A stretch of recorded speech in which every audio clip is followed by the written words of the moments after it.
Bem-vindos a mais um episódio do Descomplicadamente. Hoje vamos falar sobre um tema que transforma profundamente a vida de quem recebe esse diagnóstico, o câncer. Além dos desafios físicos do tratamento, essa jornada também envolve intensas questões emocionais e psicológicas, impactando não só os pacientes, mas também suas famílias e rede de apoio.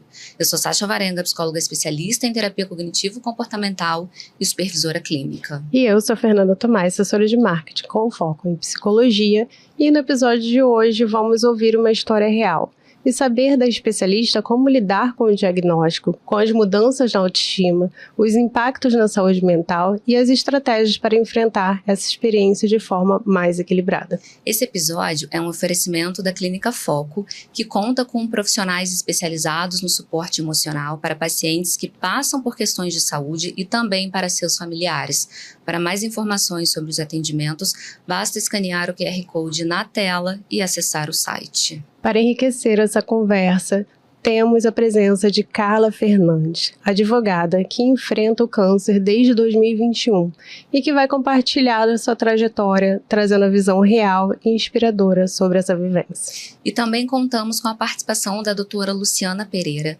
especialista em psicologia médica pela Faculdade de Medicina da UERJ, mestre em saúde pública pela Fiocruz, com ênfase em gênero e saúde, e doutora em psicologia da saúde pela Universidade Rural. Ela vai nos ajudar a entender melhor os aspectos emocionais e psicológicos envolvidos no enfrentamento da doença.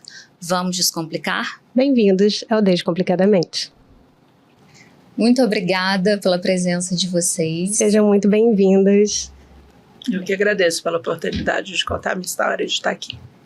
Vai ser uma honra. Eu agradeço a oportunidade, pelo convite, então espero poder ajudar. Com certeza. Vamos lá, e para a gente começar, a gente queria começar a entender um pouquinho da Carla, como é que foi receber esse diagnóstico de câncer? Eu já tinha, eu já contei essa história algumas vezes, e eu acho que eu acho que o processo todo não começa no receber o diagnóstico. No meu caso, eu sabia que eu já tinha alguma coisa. Então você já vai processando na sua cabeça isso. Porque quando você vai fazendo os exames ao longo da coisa, você, no fundo, você tem a noção de alguma coisa. Uhum. Mas é muito louco quando você pega o laudo. Quando você pega o laudo e que você lê, você fala, eu tô com câncer. E aí? E agora? No meu, o primeiro diagnóstico, que foi o você está com câncer, foi e agora o que eu faço? Eu chorei e falei, vamos ver o que vai acontecer, e eu preciso operar, preciso tirar isso de mim, eu vou lutar. E quando que foi, Carla? Em março, no dia 3 de março de 2021. Mas eu recebi o diagnóstico. Mas esse processo, antes do diagnóstico que você estava falando, isso começou antes, né? Isso começou antes. Explica um pouquinho pra gente como então, é que foi. Vamos lá. Eu, há uns anos atrás, em 2019, 2018, 2019, eu comecei a notar uma diferença nos meus seios. Um seio era mais denso que o outro seio. E aí eu chegava na minha ginecologista, no anual, e dizia, escuta, tem alguma coisa errada? Os dois estão diferentes, qual que é isso? O seio nunca... E ela dizia, o seio não é igual ao outro, fica tranquila, vamos fazer os exames e vamos ver como você tá. Tá bom. Fazia mamografia, fazia ultrassonografia e não dava nada. Voltava com um laudo e dizia, não tem nada. Maravilha. Eu ia para casa feliz da vida, porque eu não tinha nada. Isso desde quando? Desde 2018. E aí, 2019, a coisa já tinha ficado mais esquisita e eu dizia, olha, tem alguma coisa errada. Tava aumentando a diferença de um pro outro. Tava aumentando a diferença. E aí, quando chegou em 2020, porque eu sempre fiz todos os meus periódicos em dezembro do ano corrente, para já começar o ano bem, em dezembro de 2020 eu fiz de novo. E aí, eu tava com uma diferença que era mais ou menos assim. Um seio parecia que eu tinha colocado silicone. E o outro seio não tinha nada. E eu falei, não me convence mais. Tem alguma coisa errada comigo. E aí, quando eu fui fazer a ultrassonografia e a mamografia, eu conversei com a médica que estava fazendo minha ultrassonografia. Eu falei, olha, já é o 3º ano que eu estou acompanhando. Sempre minha médica pede os exames. Nos exames não detectam nada, mas está desse jeito. Por favor, olha direitinho, olha, né? Para ver se não tem alguma coisa. E aí ela foi. Nossa, eu digo até que foi ela uma das pessoas que começou a me salvar. E ela olhou a mamografia, que queria ver, ela fez questão de ir na mamografia, pegar os meus laudos, pegar a minha chapa, olhar, e não tinha nada. E ela olhava, fazia, olha, aí no final ela falou, olha só, eu tenho mais de 20 anos fazendo isso. Realmente não dá para ver nada. Mas pela minha experiência, eu tenho certeza que você tem alguma coisa. Normal não é, mesmo não aparecendo nada. Então eu vou te mandar fazer uma ressonância. Eu vou aqui botar no laudo que eu recomendaria você fazer uma ressonância. Eu voltei pro consultório, marquei de novo, ó, os exames estão aqui, mas a ultrassonografista mandou eu fazer uma ressonância. Ela, não precisa. Eu falei, precisa sim. Falei, precisa. Dessa vez eu quero fazer. Precisa, porque eu tô sentindo que tem alguma coisa errada. E aí ela falou, olha, para você ficar tranquila, eu vou mandar você fazer uma ressonância. E aí na ressonância apareceu. A ressonância dizia o seguinte, que todo mundo fala, quando pensa em câncer, pensa numa bolinha, né? Meu câncer não era uma bolinha. Ele pegava daqui até aqui. Caramba. Ele era, simplesmente, ele fez toda a mancha, parede, né, do meu seio. Então, eu tinha uma mancha, apareceu na ressonância, uma mancha que vinha daqui, na parte final, a parte de baixo do seio. Toda essa parte de baixo era uma mancha, era o câncer. E aí, eu fui para a biópsia. Quando eu fui para a biópsia, eu fui sabendo. Porque se não tem uma mancha de um lado ao outro, isso não é nada. Então, quando eu fiz a biópsia, aliás, a biópsia é uma das coisas mais terríveis. É uma coisa horrorosa. Sabe aquele... tipo um grampeador que usa em obra? É aquele barulho. E aí, plec. Eu tirei 13 amostras daquilo. E no final, a anestesia já não estava pegando. Gente, eu acho que é uma das etapas piores que tem. E aí eu fui para biópsia, e aí apareceu o laudo que era o câncer. E foi nesse momento mas eu já sabia. Então, quando eu li, eu já li sabendo. Mas é óbvio que te dá um impacto. Que realmente você está com doença. Porque no fundo, você tem uma esperancinha desse tamaninho de que não é. Ser, né? De que não seria nada, né? De que não é maligno. Então, mas aí, quando você vê o diagnóstico, a esperança vai por água abaixo. A gente tinha programado aqui de perguntar sobre o impacto do diagnóstico, mas eu acho que não dá pra gente deixar de comentar sobre você sinalizar pro médico que tinha alguma coisa, né? E o médico dizer, não é nada, e nem avançar ali na investigação. Luciana, como que a gente faz quando a gente está suspeitando que tem uma coisa diferente, o médico insiste em dizer que não, porque é difícil encontrar forças para lutar contra uma figura que a gente teoricamente confia, né? As pessoas acham que está inventando doença. Qual é a dica, assim, a orientação para quem estiver passando por isso que a Carla passou? Eu sempre falo que nos cuidados da saúde, né, tem uma coisa que a gente não mede e não tem livro. Primeiro, a intuição. Eu acho que a fala da Carla é toda essa, assim. Eu tinha uma intuição que tinha alguma coisa que não estava bem. E O paciente, nós, é que sabemos do nosso corpo. A gente sabe do nosso funcionamento. Uhum. Tem alguma coisa que não está funcionando bem. Tem alguma coisa que não está funcionando bem. E os profissionais de saúde precisam ouvir isso. Uhum. Né? Precisam também estar antenados com a sua própria intuição e respeitar a intuição do outro. Mas o que você falou é verdade. É muito difícil ir contra, né, uma figura que teoricamente tem o poder do saber. Sim. E teoricamente ele tem o poder do saber. Uhum. Então, não tem dica pronta. A dica é assim: eu preciso que você respeite a minha intuição. Uhum. Se não houver o respeito da minha intuição, tchau. Eu vou buscar outro profissional. Porque a Porque ela só conseguiu ultrassonografista ter força porque um outro profissional deu Sim. força e à botou voz lá a dela. indicação para fazer o exame. Eu acho também que vai muito da sua cabeça. Você diz assim, ó, ela tá me dizendo que eu não tenho nada. Uhum. Meu Deus, eu vou acreditar. Eu gostaria de ouvir isso, Eu né? quero ouvir isso. Uhum. Essa é a resposta Sim. que eu quero ouvir. Também. Então, na primeira resposta, eu disse ufa, não tenho nada. Alívio, né? É alívio. Na segunda resposta, eu também disse ufa, eu não tenho nada. Mas depois... Mas foi aumentando também, né? essa Exatamente. sensação. Depois a diferença era tão grande que eu já não mais acreditava nem nisso.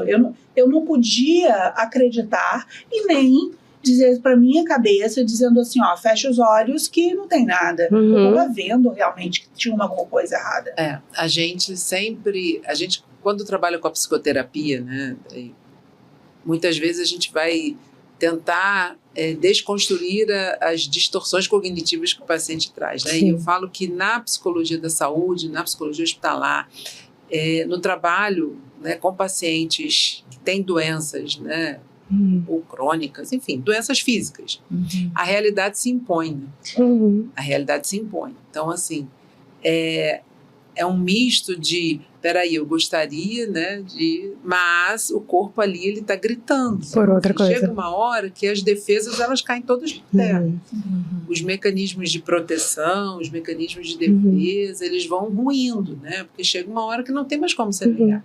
E a realidade se impõe. A realidade, ela se apresenta. Ô, Luciana, a gente... Deixa eu só complementar o que eu tô falando, que o que a Luciana tá falando é sobre as distorções cognitivas, né? Às vezes não é uma situação real, a pessoa não tem uma doença, mas ela começa a achar que ela tem, porque ou ela está catastrofizando, ou ela está tirando uma conclusão precipitada, e aí a situação não aconteceu, não é real e ela entra em sofrimento.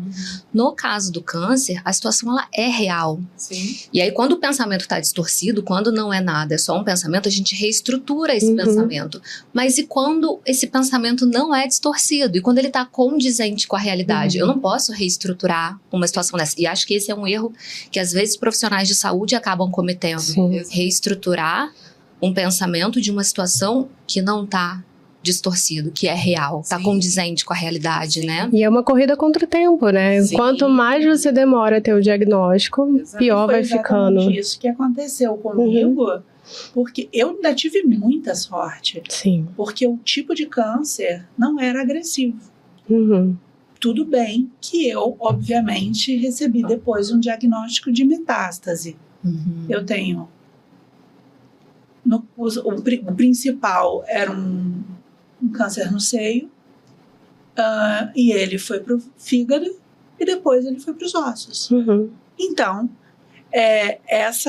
esse é um outro diagnóstico que eu acho que é mais pesado do que quando você recebe o diagnóstico que você está com câncer.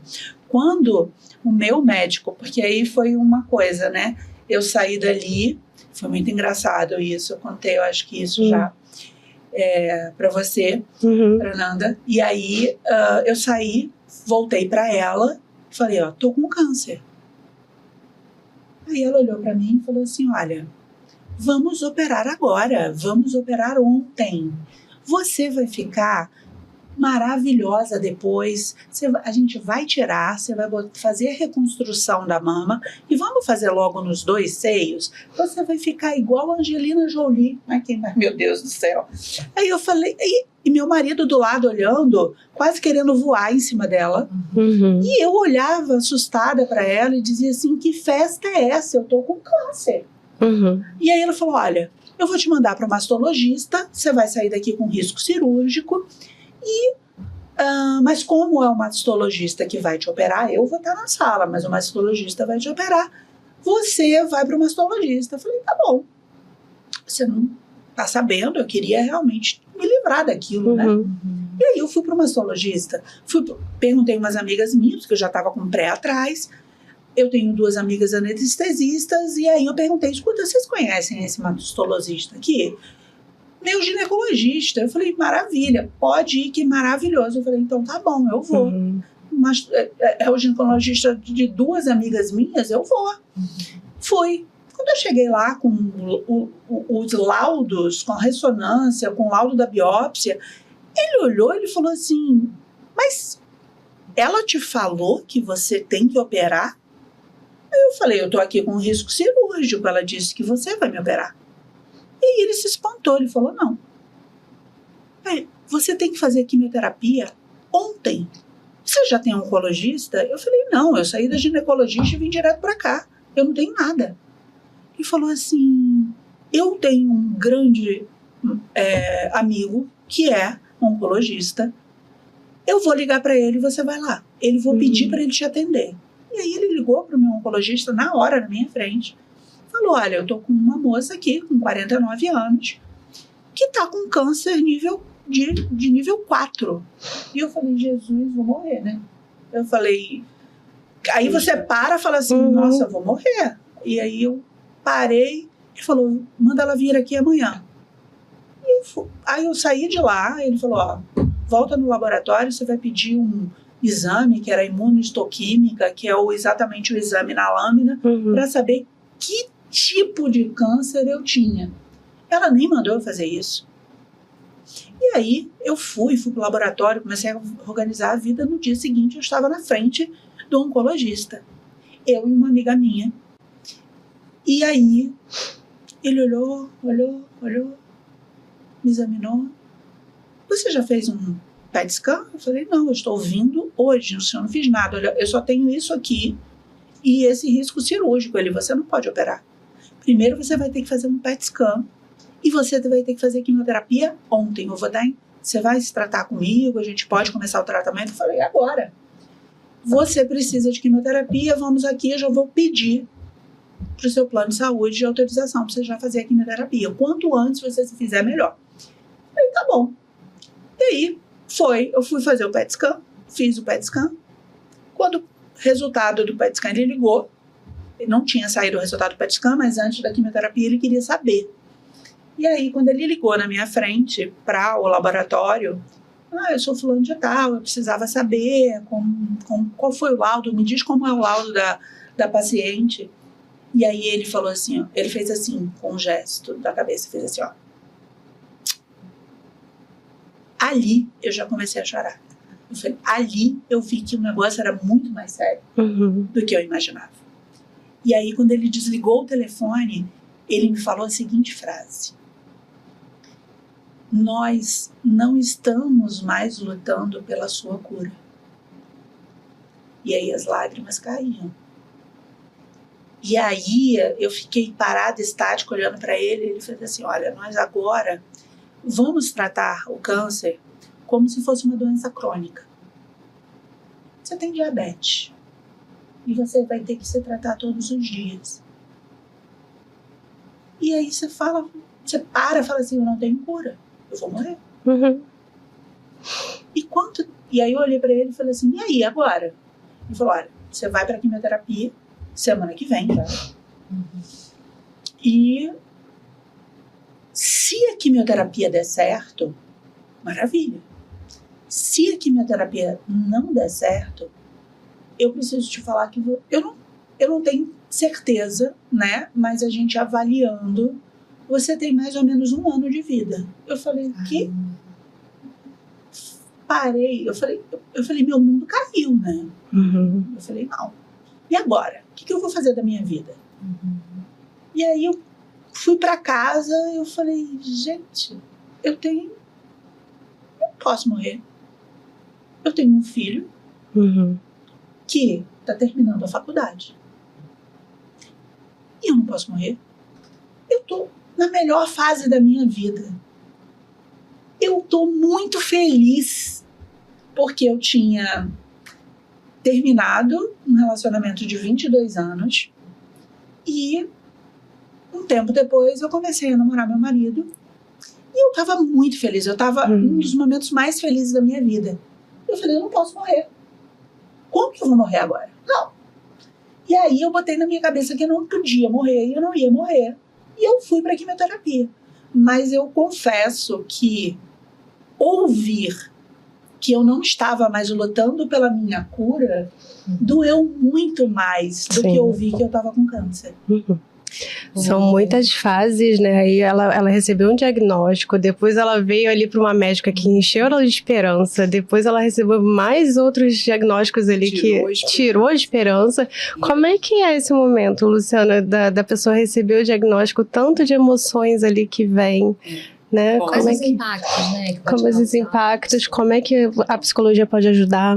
Todos os impactos do mundo, né? Então, a primeira coisa é...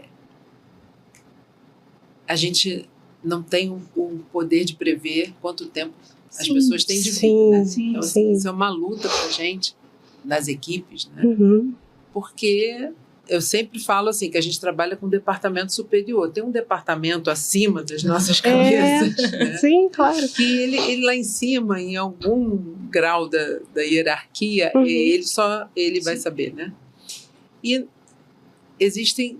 Eu me lamento assim, muitas vezes porque eu não fiz um livro, que eu queria relatar num livro todos os pacientes que receberam um atestado, né, de óbito prévio.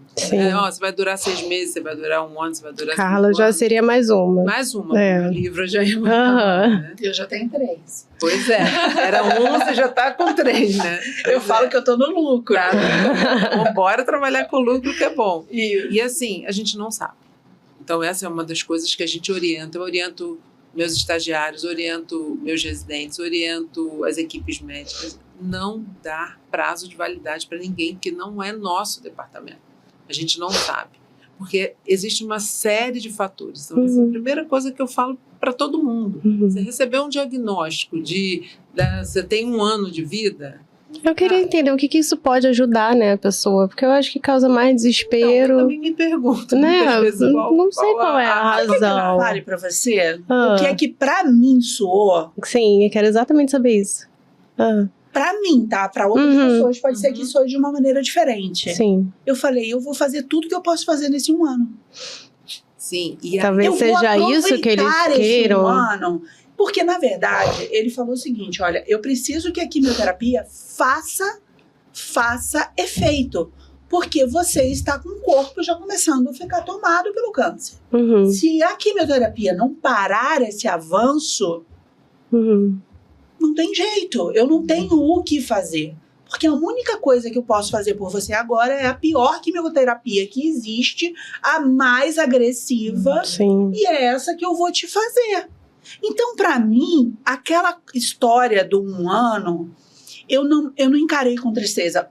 Obviamente, outras pessoas poderiam encarar de uma maneira diferente e entrar em depressão. E larga, né, de chutar o balde, não vou fazer nada. Não vou fazer nada, porque não tem jeito.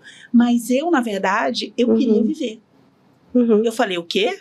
Se eu tiver que ficar 1 ano só, eu vou fazer tudo nesse 1 ano. Sim. Eu falei, eu vou aproveitar como se o dia não fosse acabar, a vida, sabe, não vai acabar. Eu não sei se é essa a intenção dos médicos que falariam isso, né? A intenção a gente não sabe, né? Mas tem uma outra questão que eu acho que é importante também a gente diferenciar. Eu acho que tem o impacto do diagnóstico, tem o impacto das notícias difíceis ao longo do tratamento, porque não é só o diagnóstico, né? Carla já falou vários, né? Então tem a biópsia que é dolorosa, tem o início da quimioterapia, tem o não fazer a cirurgia, tem o fazer a cirurgia. Muitas vezes a cirurgia pode ser mutiladora, às vezes não pode ter cirurgia. Então, muitas notícias difíceis ao longo, né, do processo. E eu acho que algumas coisas se confundem, assim. Nós não vamos lutar mais pela sua cura, também não é um atestado de óbito. Não é um atestado de óbito. Né? Então, hoje a gente tem uma outra especialidade médica e clínica que vem, né, crescendo muito, que são os cuidados paliativos. Que tem várias, né, que dariam mais 2 programas só para falar Só desses cuidados. conceitos de Sim. cuidados paliativos. Então, trabalhar com cuidado paliativo também você vai ter várias fases do cuidado paliativo.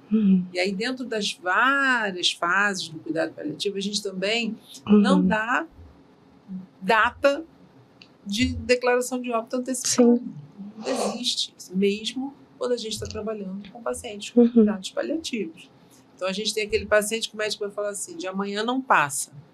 E aí, o paciente está há 6 meses lá no Nordeste, se despedindo da família há 6 meses. E não tá fazendo nada de plano de vida mais, né? E, né, a gente tem várias, né, pessoas que vão poder contar e relatar histórias assim.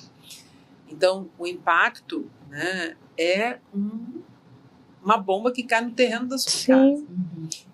E quando a gente, né, dá uma bomba que caiu ali porque não é só você. Essa é uma coisa que você falou agora. O impacto não é só para você.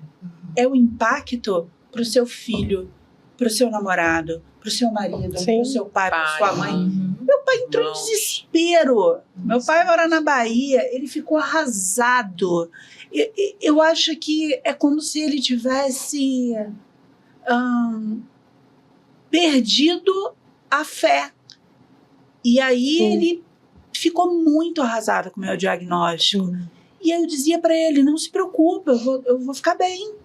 E assim, o impacto que causa na vida das outras pessoas é muito, muito forte. Tanto que eu não contei para o meu filho o quanto era grave a minha doença. Meu filho mora em Portugal. Ele foi fazer faculdade e ele, naquele ano, era o último ano dele. E eu dizia, se eu contar a da minha gravidade, esse menino vai querer voltar, eu morro. Falei, não, esse garoto precisa estar encaminhado. Se eu morrer, ele tem que acabar a faculdade. Ele tem que ser encaminhado na vida. Eu falei, eu não posso contar, porque ele vai querer voltar. E aí eu disse para ele, olha, eu estou com câncer, mas vou me tratar. E ponto. Ele não sabia o quanto era grave, nível, né? que eu tinha metástase e que não tinha cura. Ele só sabia que eu tinha câncer. E mesmo assim foi impactante, né? Sem saber Com do certeza. Muito, A pessoa está muito. distante. Eu tive a sorte de, quando eu comecei a minha quimioterapia, ele estava no Brasil. Ele tirou férias, ele conseguiu férias, que foi exatamente as férias dele de faculdade, essa coisa, porque o período escolar é diferente. No verão, né? No meio da minha quimioterapia, ele estava aqui.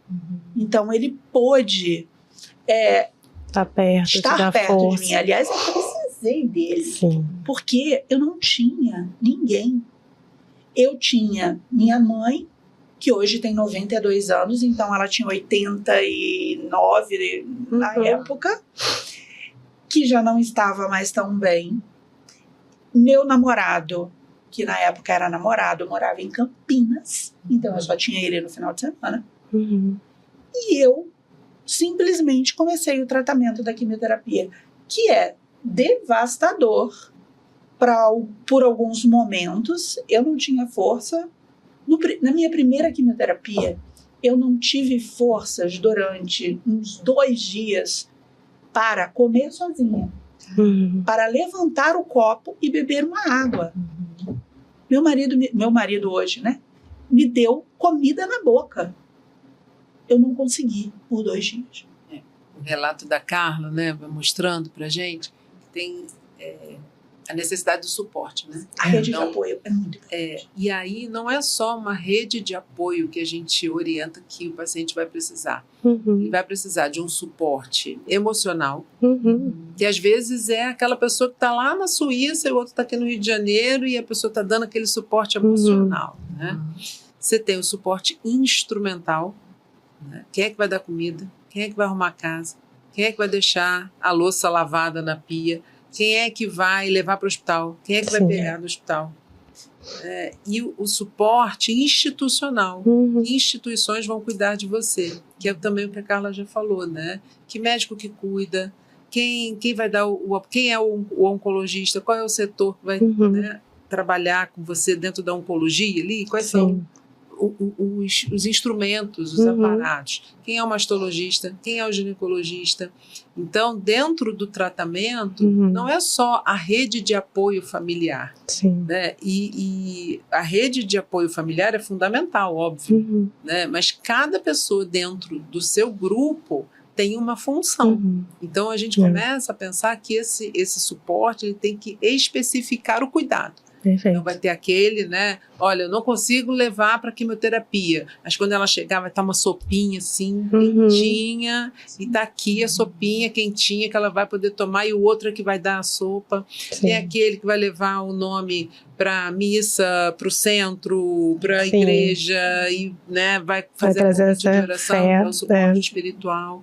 Então, quando a gente fala rede de apoio, a gente não está falando só, que bom que a Carla teve, né, um namorado, um filho ali do lado. Não, a Carla teve suporte de várias áreas que atuaram em conjunto. Perfeito. E algumas pessoas não têm, né? Luciana? Porque ninguém adoece sozinho. Ponto 1. Ninguém adoece sozinho. Ela também já falou, né? Adoece todo mundo e impacta na vida de todo mundo. E a necessidade que a doença impõe é muito complexa, é enorme. Então, eu não preciso só de uma quimioterapia, né? Que muitas vezes as pessoas nem sabem como é a quimioterapia. Tem paciente que chega lá pra gente no primeiro dia de quimioterapia e tem crise de ansiedade na sala de espera. O que está acontecendo? Eu não quero entrar na máquina. Que máquina? Não, eu não quero entrar na máquina, porque hoje vai começar a quimioterapia e eu tenho medo da máquina. Então, não consegue nem raciocinar e saber que a quimioterapia é como se fosse um soro. Muitas é um comprimido que a pessoa vai tomar. Então, o imaginário, a representação de saúde, de doença nessa hora é acionado em gatilhos. Assim. Então, por isso que o suporte, né, ele vai te dando ali, peraí, eu tô aqui, vou segurar na sua mão. O suporte institucional é aquele que vai orientar, que vai explicar, que vai dizer como vai funcionar, que é onde ele vai poder se tranquilizar, né, de alguma forma. E saber onde ele pode pedir socorro. Eu acho que é importante as pessoas saberem da importância dessa rede de apoio, porque imagino que seja muito comum as pessoas no início não quererem, né? Falarem, não, eu venho para o tratamento sozinho, eu dou conta e tal. Porque às vezes, eu acho que às vezes é difícil para muitas pessoas aceitarem que vão precisar de ajuda nesse momento, né? Tem muitos relatos de mulheres abandonadas, né, quando ficam doentes, né? Índice de abandono gigantesco. Altíssimo. Que a mulher normalmente cuida, né? Quando elas adoecem. Abandono grande. A gente tem também, assim, né, o início, né? A gente fala que parece um clube, né? Todo mundo chega, todo mundo quer, todo mundo vai ajudar. No começo, né? Mas só que é um tratamento longo, né? Então, quando a gente começa a orientar os familiares, os amigos, para aqui, né? Que tipo de suporte, a gente sempre orienta assim, vamos fazer uma escala, mas uma escala que seja possível para todo mundo, porque não adianta todo mundo junto no mesmo dia, dia seguinte tem ninguém. Um mês já está todo mundo cansado e ninguém consegue. Então tem sempre aquele filho que é o filho do prático. Tem aquele filho que é o filho do suporte emocional. Tem aquele que vai conseguir dormir 2, 3 dias. Tem aquele que não vai conseguir dormir, mas consegue preparar comida no fim de semana e deixar tudo pronto. Então, a família, ela também, quando está bem orientada, e isso é função dos profissionais de saúde, né? Das assistentes sociais, dos psicólogos, da enfermagem, que vai orientar muitas vezes o cuidado. Como é que eu trato, às vezes, né, o porte-cat, como é que eu vou tratar a ferida, né, como é que ficou roxo, o que a gente passa. Então, quando a gente está orientando a família, a gente orienta esse planejamento também. Né? A gente precisa fazer uma escala de médio e longo prazo, não é só uma escala imediata. Queria te perguntar também uma coisa que a Carla falou, que quando ela teve ali o diagnóstico, ela começou a pensar no filho que tinha que se formar, a pessoa começa a ter esse pensamento ansioso também, né? Como é que vocês tratam, né, mesmo a ansiedade da pessoa que tem o diagnóstico? Então, a gente vai tratar a ansiedade aguda e a ansiedade crônica. E a gente também, assim como a gente falou lá atrás, né, a realidade se impõe na doença. Então, no tratamento do câncer, a ansiedade ela é guia, ela vai estar ali sempre. Medo e ansiedade vão Não dormir, tem como vão fugir, acordar. né? Não tem. Imagina para uma pessoa que já é ansiosa. As pessoas já No meu acumulam. caso, eu já sou ansiosa por natureza. Então, Desde antes, né? aí a ansiedade ela explode. E aí a gente fica sempre atento né, aos sintomas agudos, aí a gente vai trabalhar com as técnicas tradicionais. Redução de ansiedade, respiração, relaxamento, mindfulness. Na área da saúde, a gente, né, tem algumas técnicas que a gente pode, não pode usar, sempre trocando com o médico, né, para pressão, hipertensão, né, às vezes a gente tem que ter alguns cuidados, mas a ansiedade aguda não pode atrapalhar, né, porque senão a ansiedade aguda ela atrapalha. É a que impede de tomar quimioterapia. Bloquear, né? Porque aí entra na fobia da agulha ou entra, né, numa ansiedade de local fechado, e aí a gente vai cuidar da ansiedade aguda. A ansiedade crônica, aí a gente também trata, óbvio, se ela estiver atrapalhando o tratamento, ou a gente usa ela como esse guia, né? Peraí, o que é essa ansiedade? Eu quero muito ver meu filho formar daqui a 1 ano. Então tá bom, então vamos pensar nesse plano de 1 ano? Vamos pensar quantas quimioterapias você tem, quanto tempo vai durar, né? De que forma essa família pode se preparar para essa formatura. Né? Então, a gente vai, a partir da realidade, cuidando para que esse paciente consiga realizar seus planos. E que ele consiga se planejar para o futuro também, né? Porque é válida, né, essa preocupação. E aí, a gente estava comentando mais cedo das coisas que as pessoas falam para uma pessoa que está com câncer e que é completamente inadequado, do tipo, não pensa nisso não. Libera mágoa. Do teu filho, libera mágoa. Libera mágoa. Sabe uma frase? Com mágoa, sabe por que você está com câncer? Porque alguma coisa te magoou de uma forma que você não digeriu isso e aí virou um câncer. câncer. Libera o perdão, você precisa perdoar. Você precisa perdoar. Aí você fala assim, Jesus, que mágoa é essa que eu não tenho, Senhor? Eu não tive nenhuma mágoa. Perdoei todo mundo. E sabe qual é o problema dessa? Primeira coisa que eu acho que sim, isso é o que precisa ficar marcado assim, para todo mundo.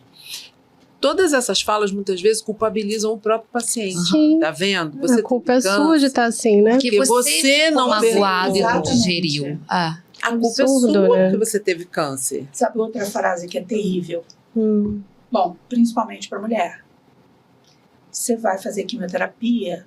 No meu caso, eu fiz, junto com a quimioterapia, eu fiz a crioterapia, que é aquela touca congelada no cabelo. É uma heroína, você. Eu vou dizer para você que na primeira quimioterapia, eu fiz a primeira quimioterapia 3 anos atrás. Foram 8 sessões, as primeiras 5 de 15 em 15 dias e as últimas 3 de 21 em 21. Quando era de 15 em 15 dias, por 1 semana, não existia Carla. E quando eu estava me recuperando, eu já tinha que fazer a outra aqui. Era isso exatamente. E aí, eu sempre fui muito vaidosa. Eu vou falar no passado, meu marido vai brigar comigo depois quando estiver vendo esse podcast. Eu era uma pessoa muito bonita. Você é muito bonita. Eu era o marido brigou e todo mundo vai brigar. A gente briga também. E aí, você que é um pouco vaidosa, a primeira coisa que você pensa é: meu cabelo vai cair. Eu não posso ficar careca. E aí a crioterapia, ela vem como uma esperança. No meu primeiro, eu posso dizer que 40% do meu cabelo caiu. E eu fiquei com os outros 60%. E aí eu tinha cabelo? Tinha, mas tinha uns buracos aqui. E aí eu vivia com o cabelo preso no coque. Só que aquela touca, gente, aquilo não é de Deus. Explica um pouquinho pra gente como é que funciona. Aquela touca, pense no seguinte: é uma máquina que resfria uma touca meio de silicone, que ela dentro tem água. Uhum. Então, tudo aquilo ali, acho que é água, gel, alguma coisa parecida. Dentro, aquilo ali fica Congelado. congelado. Nossa. Gelado. É como se você pegasse uma pedra de gelo e colocasse na cabeça. Nossa. Você coloca, adapta. Eu tenho uma foto, É depois, pra- se vocês quiserem. Manda pra Uhum. gente. E aí, você E aí coloca... e ela vai congelando na cabeça. Exatamente. Ai, meu Deus. Aí você Tortura, coloca né? aquilo ali. Depois vem um negócio de neoprene, bem apertado, porque ela precisa estar em contato com o seu Nossa. couro cabeludo. E ele te amarra aqui, como se fosse um capacete. E aí você pensa assim, só aquilo ali, quando a quimioterapia passar, eu tiro aquele negócio, né? Meu amor, se você não tomar uma Novalgina antes, que aquilo dá uma dor de cabeça, Dura quanto tempo essa sessão? esse é o problema. Simplesmente, para você fazer, Hum. 40 minutos antes de você tomar a quimioterapia, você tem que ficar com a touca, já resfriando. Meu Deus. E aí, depois, você fica durante o tempo que você tomar a quimioterapia. Essa, para mim, passava tipo assim: a vermelha era uns 10, 15 minutos e a branca mais uns 40 minutos. Então, eu ficava mais ou menos uma hora com aquilo. Mas a gente tem pacientes que ficam 5 anos Sim. Ai, E meu Deus. aí, com a depende da quimioterapia. É. E aí, você depois, não bastando, você fica mais uma hora e meia depois que você termina a quimioterapia, Com a touca? com a touca. Gente. Meu Deus, Então, é muito gente, tempo. não é fácil, porque você, na Vocês viram que verdade, quando ela falou que tortura, fez né? a cria, eu falei, você é uma heroína? É, Aham. porque no primeiro, é na tortura, né? primeira quimioterapia, difícil. quando eu terminei, eu falei, eu nunca mais vou fazer isso. Isso é 1000 vezes pior que a quimioterapia. Uhum. Primeiro, porque você fica 3, 4 horas lá dentro Uhum. por conta da touca. Uhum. E no meu caso, depois, eu falei, ainda fez buraco. Quer dizer, eu passava, Não, não foi fiquei total careca, eficiente. mas não foi uma eficiência total, mas eu também não fiquei careca. Mas o que leva àquela... Gente, ter que tomar injeção antes mesmo, ter que Uhum. tomar uma dose de dipirona na veia antes mesmo do Uhum. negócio começar, porque senão não consegue, Uhum. é loucura. Mas aí eu consegui, eu fiz, e aí veio a minha história da segunda quimioterapia. Porque o que aconteceu? Eu fiz a quimioterapia, fiz as 8 sessões, e eu dei a sorte do câncer baixar. Reduzindo. Ele Uhum. reduziu. Eu tenho hoje uma cicatriz no seio, Uhum. e não existe. Você não chegou a fazer cirurgia? Eu não posso. Uhum. Meu médico foi muito claro comigo. Segundo eles, tem alguma coisa que diz o seguinte, que quando você tira o câncer principal, não é uma coisa muito... É isso, que foi o que eu entendi. Quando você tira o câncer principal, os outros secundários, eles se alastram. E é por isso que a pessoa operava antigamente, e logo depois, 2 meses, 3 meses depois, ela morria. Uhum. E aí, no meu caso, ele falou, você não pode operar. Eu falei, tá bom. No meu caso, eu sofri muito menos. Por quê? Eu não fiz mastectomia. Eu não fui para cirurgia. Então, eu não tive essa dor da mastectomia, da mutilação. Eu não tive essa dor. Sim. E aí, eu falei, bom, agora o que a gente vai fazer? As 8 quimioterapias, eu não podia tomar mais, porque eu tomei a vermelha junto com a branca, e a vermelha é altamente tóxica, né? Era aquilo ali mesmo que eu podia fazer. Tá. Você agora vai tomar 2 comprimidos e vai fazer uma hormonioterapia, você vai ter bloqueadores hormonais. O câncer que eu tenho, ele é hormonal. Uhum. E aí, ele falou assim, olha, você vai tomar esses 2 comprimidos e vamos ver até quando a gente consegue deixar esse câncer quieto. No meu caso, quando existe um marcador tumoral que você pega por exame de sangue e que eu faço o exame de sangue de 21 em 21 dias. Uhum. E aí, agora de 28 em 28 eu estava fazendo. E aí aquele marcador tumoral, ele te detecta se o câncer está evoluindo, se o câncer está quieto. Uhum. Quando a taxa tumoral aumenta, você sabe que o câncer está evoluindo de alguma forma. E eu faço de 3 em 3 meses eu faço exame de imagem.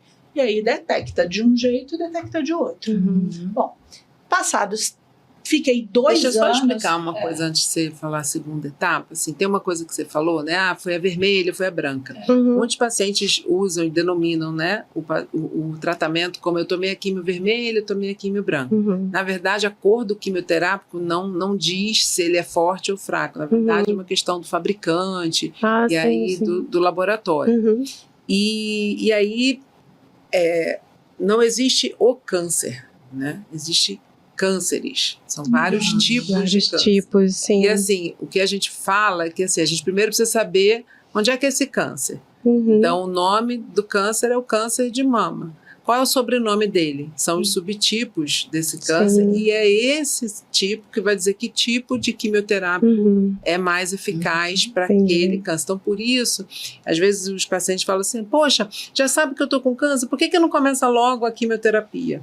E a gente precisa do resultado, né? Os médicos sempre batem nessa tecla. Precisa do resultado da biópsia para a gente saber qual é o nome e o sobrenome. Que é a histoquímica que eu tive que fazer. Que é sabendo, né, o nome e o sobrenome que a gente vai escolher qual é o quimioterápico para aquele tipo mais eficaz. Então, nem todo mundo que tem câncer de mama vai tomar uma quimioterapia primeiro. Às vezes vai fazer primeiro uma rádio, para depois fazer a cirurgia, para depois fazer a quimioterapia. Às vezes vai fazer a quimioterapia, depois a cirurgia e depois a rádio. Então, são diversos tipos e subtipos de câncer. Né? Então, cada ser humano é de um jeito, né? Isso. E a gente nunca vai saber se é a vermelha ou a branca que vai cair o cabelo. Porque, na verdade, a gente precisa saber qual é a toxina, o medicamento, né? Que pode ser branco, que pode ser vermelho, dependendo do laboratório. E que aí a branca pode cair o cabelo, a vermelha pode cair o cabelo. E às vezes tem uma branca que a princípio caiu o cabelo, só que graças a Deus não caiu. Aqui, ó. Isso. E aí tem pacientes que falam, eu tomei a vermelha, porque a vermelha é mais forte, né? Não, às vezes a branca daquele laboratório é mais forte, daquele, né? Então não é a cor só, né? São muitos detalhes, né? No meu caso, a vermelha, nessa que eu tomei, ela era muito mais forte. Ela era forte, tanto que ela era mais tóxica, que eles diziam que era mais tóxica. Isso. E aí, por isso também que tem esses vários ciclos que a gente chama. Então vai ter a quimioterapia que vai fazer 3 dias para 5, faz mais 3 para 5, tem aquela que vai ser de 21 e 21. Outra nova, foi um tapa, que eu vou contar essa história depois. Eu recebi um tapa com luva de pelica de Deus, assim, sabe? Porque veio a história, eu vou contar, vou continuar porque aí eu chego lá. Aí, fiz a quimioterapia, vamos começar a tomar esse remédio. Por 2 anos, eu consegui manter o câncer lá quietinho. E aí, depois de 2 anos, ele começou a aumentar. E nesses 2 anos, como é que tua vida ficou? Você foi voltando a fazer as coisas normalmente? Qualidade de vida? Sim. O cansaço, eu acho que ele nunca me deixou. Esse cansaço, essa fadiga, que chamam de fadiga oncológica, né? Isso é uma coisa muito louca. Mas você sente dor também? Eu não sinto dor. Eu nunca senti dor. Eu já vi pessoas reclamarem de muita dor, mas eu nunca senti dor. Eu, às vezes, sentia no quadril alguma coisa, porque nos ossos, eles são pontualmente na linha da coluna e no meu quadril. Tinha alguma coisa, mas aí você passa um negócio, tal, nada que fizesse de fazer eu ficar afastada por algum motivo de alguma coisa. Eu acho que muito mais o cansaço que me dava, também por conta dos remédios, do que a doença em si. Os remédios, os efeitos colaterais dos remédios é que te leva algumas vezes a alguma coisa. Aliás, se você pegar a bula dos remédios, que foi o que eu fiz essa semana, inclusive, você olha e fala, não vou tomar isso não. Desesperadora. Você fala assim, não leia a bula. Eu falei, gente, não vou tomar isso não. Essa foi uma das minhas virações da semana, inclusive, que depois eu conto. Não faça, não leia a bula. Assim, bom, Fiquei dois anos, aí o câncer começou a evoluir. Troquei para 2 injeções e mais uma outra coisa. E eu já tomo uma outra injeção. Gente, eu tomo uma injeção que se vocês olharem, vocês falam, eu não vou tomar. Que é uma tal de Zoladex. O negócio parece uma cabeça de prego desse tamanho. Que para você tomar a injeção na barriga, você toma uma anestesia. Meu Deus. Aí você fala, mas você não sente nada, tá? Eu prefiro tomar ela 1000 vezes e você não sente absolutamente nada, porque simplesmente você tá anestesiada. Mas se você olhar, você fala assim, eu tenho pânico de agulha. Eu tinha, né? Porque agora eu já tô mais que acostumada. Eu tinha pânico. Tratou a fobia. Eu tinha pânico de agulha. Eu tenho horror ao hospital. Eu tenho pânico de médico. Eu odeio essa coisa. Não posso mais ter. Não posso mais ter. Isso foi uma das coisas, um dos mitos que eu comecei a ter que quebrar na minha vida. Eu não posso mais ter medo de agulha. Eu não posso mais ter pânico de nada. E eu vou ter que encarar isso aí. E isso foi uma coisa que a agulha eu perdi agora. Porque nas minhas primeiras 8 sessões eu sofri muito para funcionar. Muito. Doía. Muito. E aí foi muito engraçado que um dos episódios eu foquei numa enfermeira, que ela era maravilhosa, Dani. E aí ela funcionava e era menos dolorido. E aí teve um dia que ela não veio para me funcionar, veio uma outra moça. Eu não sei porquê, coitadinha. Naquele dia, ela furou de um lado, o negócio estourou. Ela furou de um outro, aquele negócio, aquele próprio negocinho que enfia, né? Que parece um plásticozinho. Eu não sei porquê naquele dia quebrou. Era a primeira, a segunda, na terceira que ele para. Chama a Dani agora. Chega, eu não vou ser mais furada. Então eu fui tomando um pânico daquilo. Que aí veio a notícia em outubro, dizendo assim, olha, a gente já trocou de remédio 3 vezes. Você tomava um, passou a tomar outro e depois ainda passei para quimioterapia oral. Você aguentou nessa história mais 1 ano. Então, eu fiquei 3 anos só tomando medicação oral e tinha uma injeção que era muito desconfortável, mas eu começo a virar amiga de todas as enfermeiras, né? E aí, tinha uma enfermeira, Marie, maravilhosa, eu amo você, Marie, que me dava essa injeção, porque é uma injeção altamente dolorida e que, segundo meu médico, tem pessoas até que param de fazer o tratamento, porque ela dói muito. E essa moça que me dava essa injeção não doía. Eu falei, nossa, maravilha. E aí ele falou, olha, chegou em outubro, eu estava super feliz da vida, eu tinha voltado para academia, eu estava bem, eu estava indo viajar pro Panamá e pro México. Ele olhou para mim e falou assim, você precisa voltar para quimioterapia. Quando eu ouvi essa frase, você sabe que você vai voltar um dia para quimioterapia, mas você não quer, não está preparado para isso. Minha casa caiu, minha vida caiu de novo. Eu demorei 2 semanas. 2 semanas. Eu fiquei numa depressão. Falei, não é possível. Eu não quero. E aquilo me fez um mal. Eu demorei 2 semanas trancada dentro de casa, no quarto, com a luz apagada, meio que quase que em posição fetal nas primeiras semanas. Eu não queria falar com ninguém, eu não queria nada. E eu falei assim, na segunda semana eu falei assim, o que você está fazendo? Você tem que encarar. Ou você toma essa quimioterapia aí, ou então, meu amor, vai pro saco. Não tem saída. O bom é que as tuas vozes internas te dão um alerta bom. Sim. As minhas vozes internas, eu vou. E aí eu fiz assim, bora? E essa é uma das coisas que eu tenho tentado me ressignificar. A quimioterapia não é a minha morte. Sim. A quimioterapia não é minha inimiga. A quimioterapia é a única forma de eu continuar viva. É exatamente isso, né? Essa aceitação é difícil, né? Eu estava esperando ela falar, porque assim, muitos pacientes vêm, né? E aí vem com primeiro esse momento, assim, eu odeio o hospital, não gosto de agulha, eu tenho medo de agulha, eu não vou aguentar, esse hospital é horrível, esse hospital aqui tá me levando para a morte. E, na verdade, os hospitais, os médicos, os tratamentos são o caminho para o tratamento, né? Ou para a cura, ou para o tratamento. Ou para viver mais, né? Para fazer teus planos. Ou para curar, não importa, é o caminho, né? Então, a ressignificação que a gente também, né? Aí é um outro sentido que a gente vai usar da ressignificação. É ressignificar cada parte do tratamento. Sim. É ressignificar a entrada no hospital, ressignificar a possibilidade de tratamento.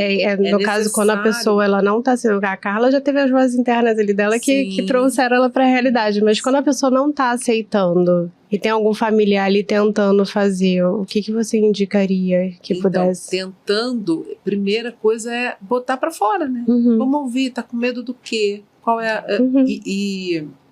eu imagino, né, no impacto que ela estava falando, eu já estava assim, meu Deus, ela ia para o Panamá.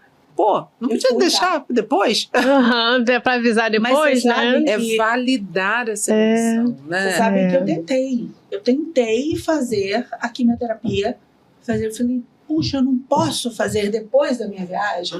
Ele olhou para mim e falou, não, eu preciso que você comece agora. Meu médico é muito sério.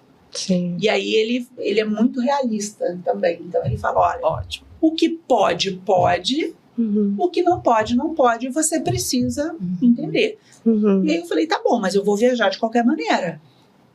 Ok? Ele, chegaram nesse acordo. Eu falei, olha, viajar eu vou. Você dizer pra mim que eu vou ter que fazer quimioterapia, eu vou dizer, ok. Mas se você disser pra mim que eu não vou poder viajar, eu vou poder viajar sim. Porque senão eu morro, vai ficar tudo aí. Eu preciso viajar.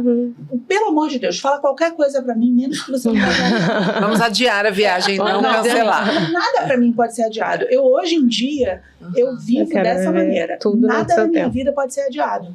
Eu não sei. Eu não sei viver desse jeito. Isso também é uma decisão do paciente, Luciana. Às vezes sim, às vezes não. Né? Então, assim, eu acho que antes um pouco, o que eu falo pro familiar, né, que tá ali... Tentando fazer alguém aceitar, né, o tratamento. Primeiro, que a decisão vai ser sempre da Carla. A Carla tem direito a não tratar. Assim como ela tem direito a tratar. Né? Então, ela tem direito de falar, não, eu não vou mais.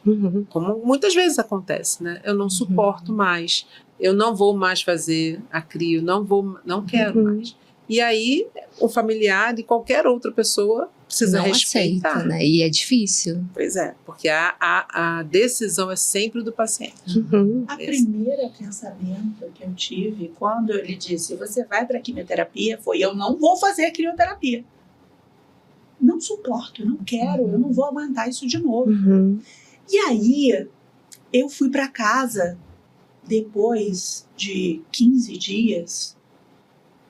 Eu voltei, porque ele já tinha tido autorização e tal, eu ia começar, tipo assim, eu fui numa quarta-feira, eu fui numa segunda-feira e ia começar a quimioterapia na quarta. E aí eu olhei pra ele, e aí eu fui remoendo aquilo na minha cabeça, né, porque aí eu sou dessas, né, eu não faço terapia, mas eu me auto-faço terapia. E aí... Auto fica falando lá com você, né, porque... Parei, o que é que vai... O que te incomoda mais? Ficar careca ou fazer a crioterapia? E aí eu fiquei pensando naquilo e olhei para a cara do meu médico e falei assim, olha, eu vou fazer a crioterapia. Eu defini que o meu cabelo era muito mais importante do que qualquer dor que eu pudesse sentir, qualquer incômodo que a crioterapia te leva. Porque não é só isso. Você, com a crioterapia, você não pode lavar o cabelo com a água quente. Você não pode usar secador. O shampoo tem que ser vegano. Você não pode usar nada. Você não pode nada. Você só pode, inclusive, você faz a crioterapia, você só pode lavar o cabelo daqui a 5 dias. Você não pode nada. Aí você fala assim, bom, eu vou ficar de cabelo branco, a escova inteligente esquece, o cabelo vai encaracolar, o não sei o quê. Aí você começa assim, mas eu vou ter cabelo. Então, o que vale mais? Prioridade. Eu tenho cabelo, eu quero ter cabelo. Engraçado que a Carla está falando isso, e muitas mulheres, e homens também, né, quando vão ficar careca, chegam com esse discurso, né? Ah, não, vou ficar sem cabelo, não quero. E aí, à medida em que, né, a gente começa a escutar qual é a representação desse cabelo, né? O por que não o cabelo, né? Por que não quer ficar sem o cabelo? E aí muitos chegam numa decisão contrária da Carla. Não ligam. A minha careca é a expressão da minha força. E a gente tem pacientes que nunca mais deixaram crescer cabelo. É A gente mesmo? tem mulheres lindas lá no hospital que Caramba. assumiram, que raspam e falam, essa aí é a minha força, né? Se eu conseguir, né, vencer isso, essa é a minha força. Então, o processo da relação do paciente com a sua doença, né, com aquilo que ele está vivendo, é muito único. Vai se conhecendo também, né? Uma coisa que era impossível para a pessoa. Que não é para mim importante, para outra pessoa. A outra pessoa vai ser. É por e isso, o que é para mim, para ela não é. E é por isso que a gente volta naquela questão, né? Ah, mas você ficou sem cabelo, mas pelo menos você está tendo chance de vida, né? Sim. E às vezes o cabelo para aquela pessoa Era o que é muito para Carla, que ela está, né, falando gente, pra não, gente. pra que falar, né? Pode falar para mim mas cabelo cresce. Sim, é outra fala também. Vamos ter bom senso, por favor. Não falem isso, por favor. Cabelo cresce. cresce. Mas você arrancou o peito, pelo menos você vai ter, né? Raspa o seu, então. A vontade de falar, a né? vontade é essa. Diz, você não raspa o seu, exatamente. Você o cabelo cresce, então corta o seu. Eu não quero perder meu cabelo. Então, para mim, cabelo, eu sempre tive cabelo muito comprido, muito mais do que tá aqui, porque eu cortei um pouco para ver se ele dava força. E assim, com os produtos maravilhosos, inclusive sem produto químico nenhum, o cabelo vai ficando assim, ó, esticado, né, seco. Aí foi muito engraçado. Aí eu falei, vamos cortar um pouquinho. Mas eu sempre tive cabelo no meio das costas. Cabelo para mim é tudo. E aí você fala assim, mesmo com isso tudo, eu vou fazer a crioterapia. Tá bom, fui fazer. Primeiro dia, eu recebo a seguinte notícia: cadê a Dani? Não tem mais Dani. Nossa. Eu já entrei em pânico. Eu falei, minha enfermeira não tá aqui. Cadê a Marie? Marie tá aqui. Eu falei, a importância da relação, né, dos profissionais de saúde. E aí, veio uma menina, ela é uma menina linda, chamada Natália, para ser a enfermeira que ia cuidar de mim, porque ela é quem cuidava da crioterapia também. E aí eu cheguei para ela e disse, olha só, eu tenho horror a essa agulha, pânico, então, por favor, com calma. Aí ela olhou para mim e falou assim, tá bom, não se preocupa. E aí ela pegou a minha mão, colocou a agulha e eu não senti a agulha. Eu olhei pra cara dela e falei, você não vai sair daqui nunca. Vai ficar comigo até. Você vai sair daqui. E aí, já quebrou o meu primeiro trauma. Sim. Eu não senti dor nenhuma das vezes me puncionando dessa vez. Foram 8 sessões. Ai, que bom. E eu não senti dor nenhuma.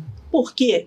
Mérito dela. Não sei te dizer por quê. O pior é que, na verdade, eu não sei se alguma coisa, ou se aquele corpo todo de enfermeiras é maravilhoso, porque ela tirou férias por um tempo, e aí calhou de eu não estar, de eu estar ali naquelas férias dela, que ela avisou que estaria, entrou uma outra moça, eu já estava assim, ó. Eu não quero essa moça, gente, eu não quero fazer isso, eu vou esperar a Natália, não vou fazer. E aí... Chega a menina birrenta, já chega, não vou. Eu olhava e disse, pior que é tudo na mente. Não fala pra ninguém, né? Mas você com você tá lá. Não, Natália não tá aqui, não. Criança pirracenta tá lá. Eu já olhava pra cara dela e falei, você tem certeza que você sabe? Tipo assim, você tem certeza que você sabe fazer isso, né? que veia é essa que você tá tentando pegar? Se a Natália pega essa aqui, né? Tipo assim. Aí eu perguntei, né? Aí isso eu não podia me controlar. Eu falei, mas que veia é essa? Que ela, não, só tô olhando pra ver qual é a veia melhor. Tô te conhecendo. Não sei o quê. Menina, ela enfiou, não senti nada. Eu falei, meu Deus, essa daí é outra que eu tenho que ficar no pé. Tenho que pegar ela também, porque se falta uma, eu vou querer essa daí. Mas aí a coisa foi. E a coisa fluiu de uma forma para mim, dessa vez, que nem sequer a crioterapia me incomodou. É mesmo, que bom. E eu vou te dizer que é muito ruim. Eu imagino. Mas a crioterapia dessa vez não me incomodou. Porque eu não sei. Mas não me incomodou. Eu acho que eu entrei em uma outra rotação, que aquilo não estava me incomodando, e eu encarei aquilo tipo assim, eu preciso disso, eu vou fazer, e aquilo ali é a única maneira de me fazer viver, então vamos fazer da melhor maneira. Luciana, quando o paciente relata assim, que de repente o tratamento fica mais tolerável, né? Eu acho que nunca é fácil, mas mais tolerável, pode ser porque ele entrou num processo de aceitação maior? Sim. Ou o que você observa? Aceitação, ressignificação, né? Aquela agulha que antes era o que ia matar, agora é que vai me salvar. E o próprio conhecido, né? Porque aí deixou de ser desconhecido, passou a ser conhecido. Agora eu estou aqui nesse ambiente, eu já sei o que vai acontecer, eu já sei o que eu posso esperar. Isso ajuda muito. Diminui um pouco aquela ansiedade também, né? Aí vai diminuindo a ansiedade e os sintomas físicos diminuem. Então, e tem algum preparo, Luciana, para esse começo, assim, da dor, do que ele vai sentir? Vocês fazem algum tipo de preparo psicológico? Então, a primeira é a informação. Quando a informação é o carro-chefe.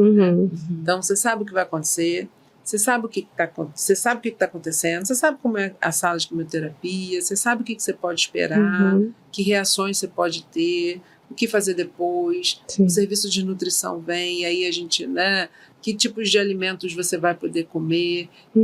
Tem quimioterapia que você não pode pegar em nada gelado, não pode encostar, não pode tomar banho frio, não pode lavar a louça, não pode botar a mão, né, não pode beber água gelada. Então, tudo isso, o paciente ele vai se ambientando. Então, a primeira coisa é a informação.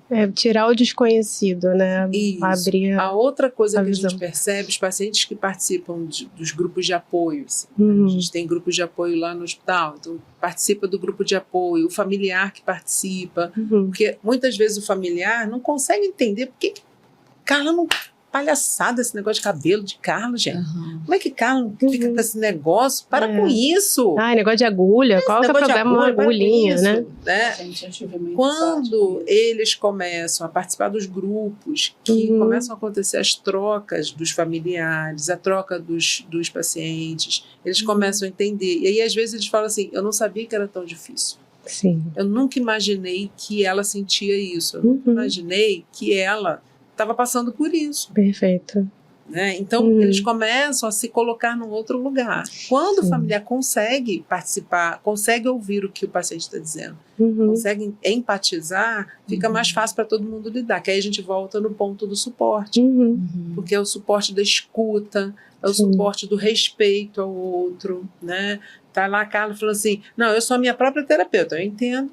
Tudo bem, não tem problema, não preciso, né? Mas se você está conseguindo cuidar dessas emoções. E como é que a psicologia entra? É igual psicologia clínica no consultório? É diferente? Como é que é o tratamento? Como se aproxima? Como se aproxima? Então, a gente tem duas formas, né? A gente tem algumas ações que são da psicologia, ofertar os grupos de apoio, ofertar a escuta.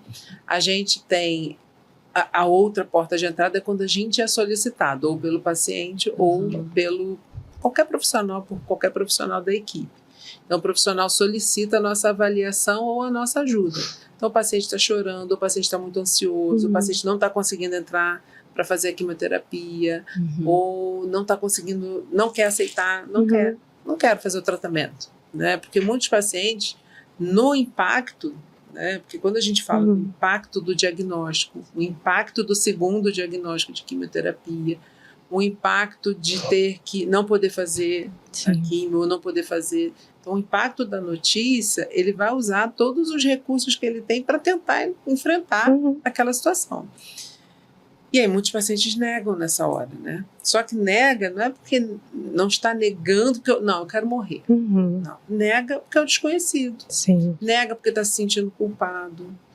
Nega porque tem um enfrentamento religioso passivo, né? Porque eu sempre, né, as pessoas que vão usar da sua religião como enfrentamento, né, eu falo, olha, Deus manda lá o helicóptero, tu vai ter que entrar, mas tu que vai ter que entrar no negócio, não é assim não, sabe? Não é você tem que se ajudar também, né? Estou aqui esperando a cura. Não, vamos lá, vamos cada um dentro da sua crença religiosa, espiritualista, espiritual, vai fazer o seu trabalho. Sim. Né? Então, eu acho que meu câncer pode ser curado com a cirurgia espiritual. Já marcou a cirurgia espiritual? Vamos lá, já marcou? Mas eu não posso falar para o meu médico. Não, o seu médico não tem nada a ver com isso. Validar ele não isso. faz. Assim. Então, a validação dos mecanismos que cada um tem. É a tua crença, né? São essenciais. E a psicologia na área da saúde vai trabalhar muito. Sim. Né? Então, assim, a psicologia não vai nem rechaçar qualquer tipo de espiritualidade ou religião da pessoa. Isso é usado como fator de proteção, né? Chama junto. Ajuda. Tem vários, meu telefone tem vários números de pastores, zeladores de santo, padres, né, dos pacientes que a gente troca e eles falam, olha, não está vindo para cá agora, tá fazendo tratamento, e a gente vai, né, nesse processo, chama para o hospital, né, faz evento lá no hospital também. Perfeito. A entrada de todo líder religioso no hospital é lei, nenhum hospital pode brecar a entrada, né? Perfeito. Não é nem considerado visita.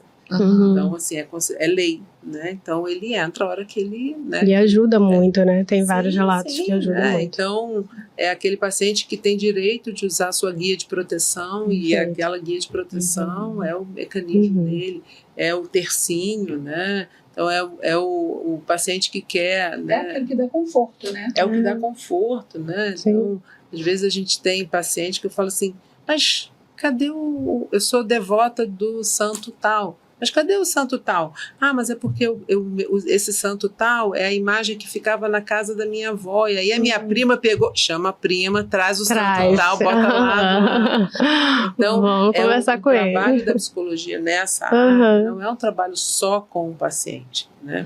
Não é um trabalho de psicoterapia, é um trabalho... Né, é muito humano, né? E ampliado. Né? Porque os fatores psicológicos que vão sustentar não vão sustentar a sua Carla e também não vem só da Carla, né? Então, tem vários outros atores que precisam estar implicados junto com a gente. E a psicologia vai facilitando, né, o acesso à informação, facilita, né, quando a Carla, né, vai falar lá para a sua psicóloga, eu não quero perder o meu cabelo. Né? Então, a gente vai buscar todas as formas, qual é o acesso para isso. Né? Eu, na verdade, eu não tenho nada contra, tá? Nem a terapia, nem a psiquiatria, nem a psicologia. Na verdade, eu nunca tive o acesso. Sim. Essa é a verdade. E aí, eu já desde nova, eu comecei a trabalhar a minha cabeça. Seu autoconhecimento, Esse autoconhecimento, tipo, eu já comecei com a separação dos meus pais, que aí eu fiquei anos dizendo assim, nossa, você saiu da Bahia, por que você saiu da Bahia? Se você não tivesse saído da Bahia, sua mãe não ia se separar do seu pai. E eu fiquei com aquele sentimento de anos, aí depois eu falei, opa, chegou um determinado momento que eu falei, não. Com Bahia, sem Bahia, se você não tivesse ficado lá, um era água, outro era óleo, não tinha como você fazer isso. Mas assim, eu meio que me sabe, eu vou se autoanalisando e se entendendo, me atualizando, me entendendo, modificando pensamentos, mas não porque eu não goste. Sim. Por exemplo, meu filho, ele precisa de terapia. E eu já falo para ele já há algum tempo, e é uma coisa que eu venho martelando com ele, porque ele é ansioso, ele é nervoso, ele se desestrutura. Uhum. Então, para ele, eu sei que você precisa de terapia. Tem algumas pessoas que vão conseguir se regular, né, ali no dia a dia, algumas pessoas E a não vão, né? autorregulação, né, às vezes acontece naturalmente. Uhum. Não significa, né, que ela em Que algum em algum momento momento não não vá. vai precisar, É, e tem uma outra questão também, né? Nem sempre vai ser via doença, né? Às vezes é via filho, né? Às vezes é via Verdade. Outra coisa, é outra coisa na sua vida que você precisa. Sim. E ser tem uma coisa envolvida. que na área da psicologia hospitalar, a gente fala muito, que é muito evidente. A gente não tira nada do lugar e não vai colocar uma outra coisa melhor. Uhum. Então, por exemplo, a Carla, ela está funcionando bem. Uhum. Ela está funcionando com esse jeitinho dela, ela vai lá com as vozes da cabeça dela, né? Ela está bem, ela não se afastou do tratamento, Sim. fica lá triste um pouquinho, volta e enfrenta. Uhum. Ela não se afastou dos familiares, não negou cuidado, não negou Sim. o acesso dos familiares a ela. Então ela está funcionando bem. Uhum. Para que eu vou mexer agora na Carla? Perfeito. Carla está funcionando bem. Uhum. Né? Em A algum gente- momento a Carla para de funcionar. Uhum. Gente, opa, peraí. A gente tá se encaminhando pro final, mas eu acho que a gente não pode deixar de falar uma coisa que é muito importante. Eu conheci a Carla na academia, a gente é o nosso personal, é um grande amigo nosso, que é o Luiz, É né? meu padrinho de casamento. O padrinho de casamento Quanto ele é dela. importante na minha Aham. vida, que ele é meu padrinho de Gente, o casamento. Luiz sempre aparece nesse podcast. Vamos trazer ele. Não, o Luiz é uma personalidade. Faz um podcast sobre É. a relação com o personal. Com o Sim. personal, O Luiz- porque ele é um pouco de psicólogo também, né? O Luiz é tudo. Ele vira sua base, é ele que te apoia, ele meio que virou Ele é tudo.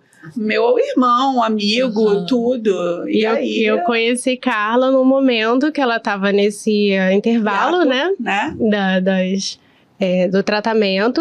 E aí ela estava se preparando para fazer uma viagem. Então ela estava na academia para se preparar para fazer essa viagem. E eu fiquei assim, eu falei, nossa, ela tá planejando o futuro, que eu acho que é uma coisa tão difícil, né, para pessoa que tem um diagnóstico de câncer, Sim. e principalmente metástase, né, que a pessoa de repente ela vou planejar para quê? Eu não sei se eu vou estar viva, né, e tudo mais. Foi exatamente isso. Meu filho estava na Europa, já tinha 5 anos. E eu brinco, né, que ou eu bem sustentava ele, lá eu bem viajava. As duas coisas já dava pra fazer. E aí, Guilherme se formou e começou a trabalhar e já não dependia de mim como dependia antes. E eu falei, esse é o momento.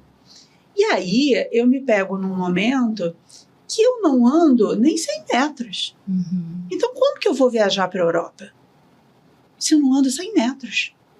O cansaço era absurdo. Eu não conseguia levantar direito da cama, eu não conseguia sentar, eu não conseguia abaixar para pegar alguma coisa. Eu tinha dificuldade de entrar e sair do carro. Uhum. Por quê? Porque eu pesava. Imagine uma pessoa que pesa 60 e poucos quilos e hoje, eu atualmente, peso 114. Uhum. E aí? Não faz mais o que você fazia antes. Uhum. Você tem dor no joelho, você tem dores no corpo, os remédios que você toma, alguma coisa te traz. E aí, eu falei, como eu vou para a Itália, que dizem assim, Tudo você é vai a pé. andar 8 horas. E eu vou dizer, eu não consigo, eu não vou conhecer nada, como é que vai ser? E eu falei assim, Luiz, preciso que você me treine. Por quê? Meu roteiro é esse aqui, ó. Eu vou para tal lugar, tal lugar, tal lugar, vou passar 42 dias fora e eu vou fazer tudo isso aqui. Aí ele falou, tá bom, eu vou te botar em forma. Eu nunca acreditei. Sinceramente, eu nunca acreditei que eu fosse conseguir.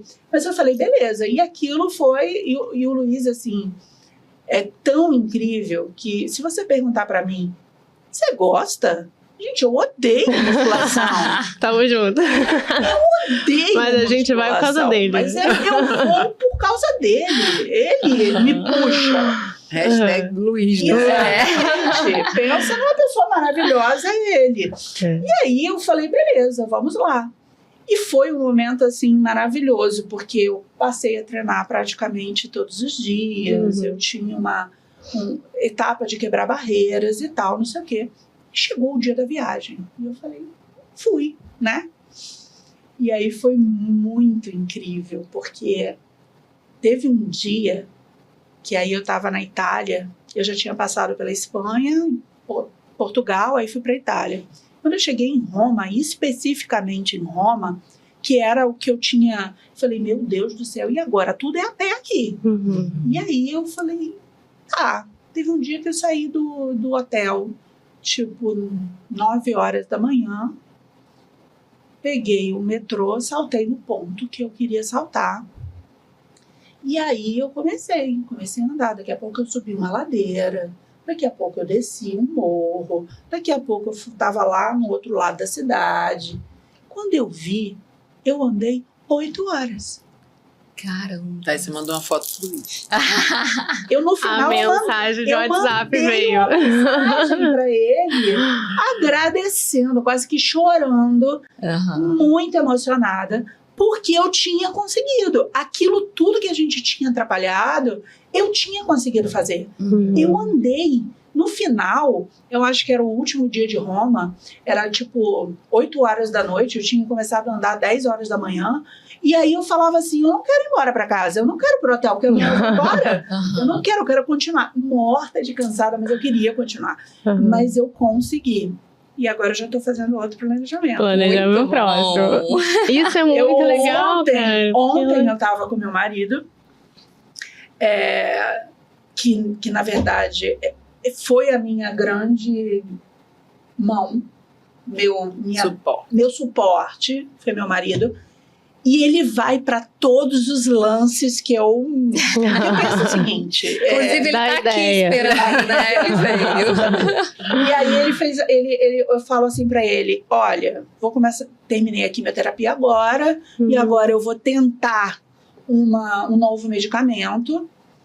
E aí eu olhei pro medicamento e falei assim: eu não vou tomar esse medicamento. Qual é a diferença que vai ser da quimioterapia para ele? Porque tá dizendo aqui que eu vou ter tudo. Eu vou ter vômito, eu vou ter enjoo, eu vou ter... Não, leiam bula. Vou ter isso. Não, leiam bula. A única diferença é que o cabelo não cai. Eu falei, bom, tá, vamos lá.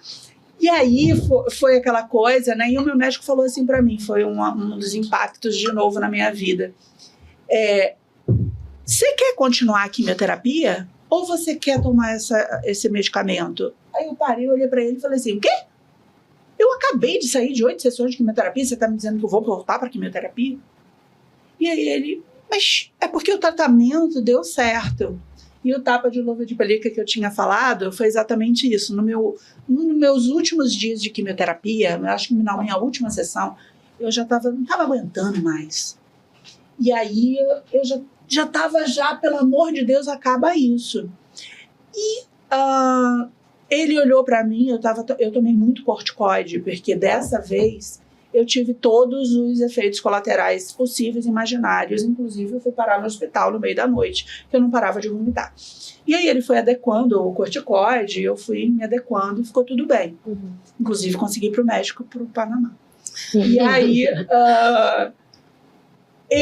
eu cheguei num daqueles dias, ele falou assim, olha, você está tão inchada. Hoje eu continuo inchada, eu pareço aquele brinco, que eu pareço aquele biscoito do Traquinas, o rosto muito inchado. E aí ele falou, você está muito inchada, vamos adiar essa quimioterapia. Eu falei, o quê? Adiar? Na minha cabeça termina dia 5 de fevereiro, pelo amor de Deus, não faça isso comigo. E aí terminei, cheguei no dia lá, tinha uma senhora do meu lado, e aí ela estava com muita dor de cabeça naquele dia por causa da touca. E aí eu comecei a conversar com ela para tentar distrair, e aí eu fiz a pergunta, como é o seu tratamento? Ela falou assim, eu faço toda semana. Aí eu parei, eu falei, o quê? Ela faz toda semana, por 3 semanas, e folga a 4ª. Aí eu olhei e falei, Carla, cala a boca. Nunca mais diz que tua vida tá ruim, que você não tá aguentando, porque essa senhora tá 1000 vezes pior que você. Imagina se você tivesse que estar fazendo isso agora. Tomou a quimioterapia toda semana e na 4ª você folga. Tem muita gente pior que você. Ou tem muita gente aguentando, suportando algo que para você seria terrível. Para ela pode ser não nem ser, mas para mim significaria algo que eu teria que trabalhar na minha cabeça, porque eu não ia aguentar. E aí eu falei assim, fica quieta, foi o primeiro tapa que eu recebi. Eu falei, opa, você tá ótima, meu amor. Você só faz de 21 em 21. Tá querendo o quê? Nada. Aí quando ele veio dizer para mim, escuta, você quer fazer esse comprimido ou você quer voltar para quimioterapia? Eu falei, o quê? Voltar? Acabei de 8? Como assim eu vou voltar para quimioterapia? Aí ele falou assim, você quer dar um descanso? Aí eu falei, não, eu quero dar um descanso, eu quero fazer esse tratamento aí, desses comprimidos e tal. E aí ele começou a me explicar que eu ia ter que fazer 4 bochechos ao dia, porque ia dar mucosite, umas aftas, umas feridas na boca. Eu falei, meu Deus do céu, o que são 4 bochechos para uma pessoa que já passou por tanta coisa, né? Eu falei que bochecho é o de menos. E aí, só que uma coisa ficou na minha cabeça. Opa!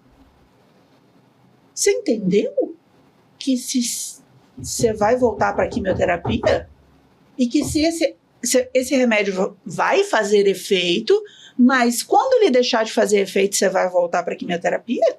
Você entendeu que talvez você faça quimioterapia pro resto da sua vida? E aí é que me pegou. Essa semana. Há 3 dias atrás. Bateu, né? Bateu muito mal. Eu cheguei em casa, parecia um siri na lata. Coitado, pobrezinho do meu marido, que é um anjo. É de uma calma, de uma tranquilidade. E ele aprendeu a conviver comigo, né? Que na hora que eu tô que nem um siri na lata, ele tem que ficar quieto. Pra deixar passar aquela... Eu fiquei que nem um siri na lata. Eu falei, como assim? Eu vou ter que fazer quimioterapia? Quimioterapia todo mês pro resto da minha vida? Eu não vou aguentar. E tal. E aí eu entrei em parafuso em casa.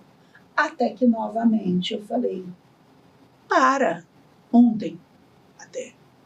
Quando eu comecei até a falar com você, eu já tinha começado a ressignificar. Sim. E aí eu falei assim, essa quimioterapia é o que vai te manter viva. O que você quer? Não estar viva? Então, meu amor, se você tiver que fazer quimioterapia de 28 em 28, de 21 em 21, você vai ter que fazer. Porque você quer viver. Então, nós vamos ter que fazer. E aí eu já comecei a pensar e tentar pensar dessa maneira diferente. E aí me linkou para uma coisa que você falou no início, que é o tal do Porticat. Porticat, que é o... Exatamente, é um negócio que você implanta e eu nem sabia que ele ficava embaixo da pele. Eu imagino, olha, é desinformação, né? Que eu falei, vai botar aquele catéter, vai botar aquele negócio. Eu falei, eu não vou ficar com esse negócio pendurado na minha vida, o resto da vida toda. Porque eu tinha uma pessoa que fazia hemodiálise que tinha um tipo de catéter que ficava aparecendo. Eu falei, não quero isso para minha vida. Não quero, tenho horror a isso. Então, todas as vezes que até ele me perguntava, você quer colocar o catéter? Eu fazia, não, Deus que me livre. Se eu botar isso aí, quando eu começar a botar isso aí, eu já vou estar morrendo. Eu não quero isso para mim. E aquilo era uma coisa, para mim, muito ruim, que me pegava. Aí eu comecei. Essa semana eu falei assim, se eu vou ter que fazer quimioterapia pro resto da vida, eu vou ter que botar esse negócio, porque minha veia não vai aguentar. O sofrimento é menor. Exato. Aí eu falei assim, vou começar a pesquisar sobre isso, que é para eu começar a me informar, porque eu tenho que desmistificar isso da minha cabeça, para quando chegar o momento, eu estar preparada para colocar. Mais uma vez a informação ajudando aí no tratamento, né? Não pode ser um bicho de 7 cabeças para mim. E aquilo ali tem que me dizer o seguinte, ó, isso aqui vai facilitar a sua vida. Sim. E aí a enfermeira, a Natália, começou a conversar comigo, dizendo como era, olha, é assim, você vai ver, é maravilhoso, você vai... Sabe essa coisa do esse desespero do funcionar? Você não vai ter mais. E ela começou a me mostrar como era. Aliás, eu fiz a ela no meu Instagram, eu fiz um agradecimento a ela e todo o corpo clínico de onde eu me trato, seja as enfermeiras, seja a psicóloga, que passava lá toda a sessão de quimioterapia para saber, a nutricionista que ia ver como é que eu estava, a enfermeira-chefe que ligava para minha casa 2, 3 dias depois para saber como é que eu estava. Ai, que legal. Isso foi de uma importância na minha vida incrível, sabe? Esse corpo clínico que me atendeu agora, e principalmente essa enfermeira que chama Natália, ela foi de uma importância na minha vida, assim.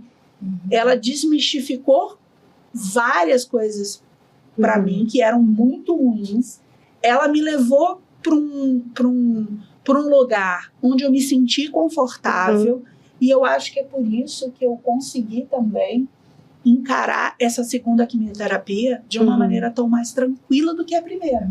Perfeito. Primeiros são anjinhos. Eu fiquei só com uma curiosidade, né? Nem sei se vai dar tempo da gente entrar, de repente você me fala depois, mas você está contando como é pesado o tratamento, né? Como a vida, assim, gira em torno dele durante algum momento, quando você precisa fazer.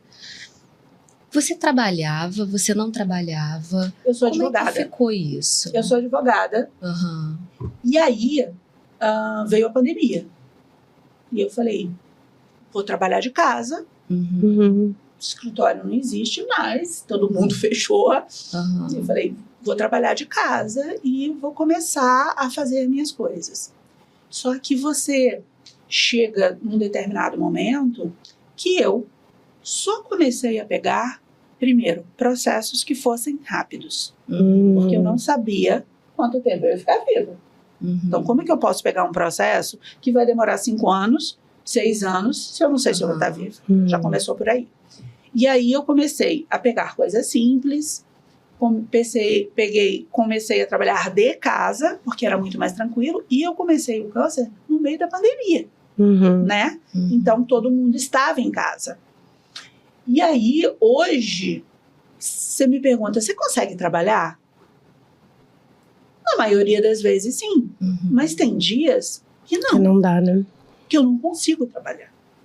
Agora mesmo, eu tive um momento em que eu peguei uma virose louca, eu não sei se é uma gripe, o que aconteceu comigo. Eu tossia, eu fiquei rouca. Eu desmaiei 3 vezes de tanto tossir. Eu perdi a respiração, eu não conseguia respirar. Eu tossia, perdi a respiração, desmaiei. A primeira vez foi na cama, a segunda vez eu caí no chão, e a terceira vez eu fiz da cama pro chão, bati com a cara no chão. Aí sangrou, uma coisa terrível. E aí você fala assim, como você vai trabalhar? Você não consegue trabalhar. Tem dias que você na quimioterapia, você volta para casa, você não consegue fazer mais nada. Você sente, por exemplo, náusea. Nessa quimioterapia eu senti náuseas. Depois eu tive uma diarreia que eu não parava. Tomando 2 Inhosex de 4 em 4 horas. Eu não parava. Eu fiquei 3, 4 dias com diarreia. E nem assim eu fui para o hospital. Então eu só vou para o hospital se eu estiver morrendo. É mais ou menos isso. O desespero do hospital ainda não sumiu, tá? Mas eu, quando fiquei com vômito, eu olhei para o meu marido e falei assim, por favor, me leva para o hospital. Eu não estou aguentando mais. E eu fui para o hospital. Mas meu oncologista fala, qualquer coisa, uma febre, isso, aquilo, vai para o hospital. Eu falo, não, Deus que me perdoa, vai para o hospital fazer o quê? Trata em casa. Não vou, só vou para o hospital se eu estiver morrendo. Mas assim, eu acho que você sabe mais ou menos aonde que te pega e até onde você está aguentando. Na hora que eu vi que não estava aguentando, eu olhei pro meu marido e falei, me leva para o hospital. Não tinha outro jeito. E eu passei a noite inteira tomando todos os remédios que você puder imaginar. E nem assim passou. Eu só passei quando ele aumentou a dose do corticoide, e aí a coisa começou a parar. E aí, assim, tem dias que eu consigo trabalhar? Tem. Hoje de manhã, eu entrei no site do TJ e eu dou graças a Deus que hoje em dia tudo é online. Sim, Você a não tem pandemia, mais de que uma certa botar o forma, processo Jesus. debaixo do braço e ir para o fórum. Sim. Você quer falar com o cartório, você tem um balcão virtual que você entra. Hoje mesmo eu peguei, falei com 3 cartórios diferentes para saber de andamentos de processo, porque o processo estava parado. Então você tem várias coisas Vai oscilando, né? que você precisa. Obviamente, eu continuo trabalhando? Continuo. Para mim, é algo que eu preciso fazer. Eu preciso estar ativa. Mas também, até porque eu, por exemplo, tive que processar meu plano de saúde por 3 vezes, porque ele me nega o PET scan todas as vezes que eu peço.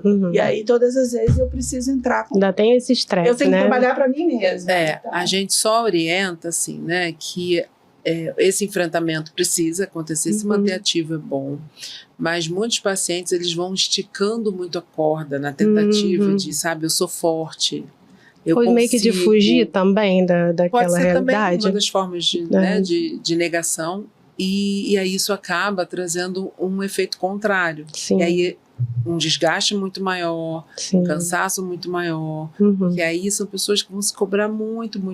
E aí a gente tem um outro efeito, que é a queda do tratamento, que aí é aquele tratamento, né, que a gente precisa, qualidade de vida, alimentação o mais saudável possível, né, sem radicalismo, mas também sem exageros, atividade física, relações de qualidade, né, então e manter-se ativa no trabalho ajuda, mas todo o excesso ele vai trazer um prejuízo. Então a gente precisa ter um cuidado. Luciana, a gente está quase encerrando, mas eu não podia deixar de pedir para você falar sobre essa questão que a gente falou um pouquinho antes, de se planejar para o futuro, apesar do diagnóstico, quanto que isso impacta na vida da pessoa.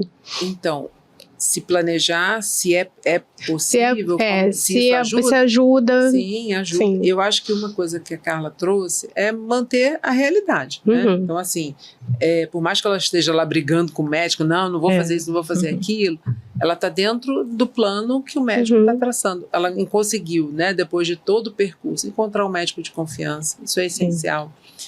Um médico, né, que é atento, uma equipe de saúde atenta, né? Uma equipe multidisciplinar atenta e cuidadosa, isso ajuda. E o plano, ele precisa acontecer, né? Porque assim, a esperança, ela vai estar junto com a gente até o final. Até o final, né? A esperança, a gente não tira a esperança de ninguém, né? A esperança é um motorzinho, né? E a esperança é quando a gente se sente vivo e ativo, e fazendo, né? E cuidando. Pode ser uma viagem, pode ser um novo trabalho, pode ser um curso. Tem pessoas que vão fazer cursos que nunca fizeram. Tem pessoas que vão mudar de profissão. Não quero mais essa profissão que enche meu saco. Eu sempre quis sair, agora é a minha hora.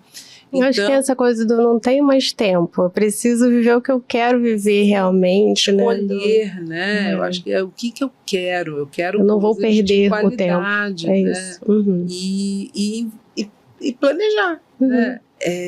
Desde se eu morrer daqui a um mês, o que eu preciso fazer? O que precisa estar pronto em um mês? Se eu morrer daqui a 6 meses, o que eu preciso planejar para daqui a 6 meses? Você prioriza, né?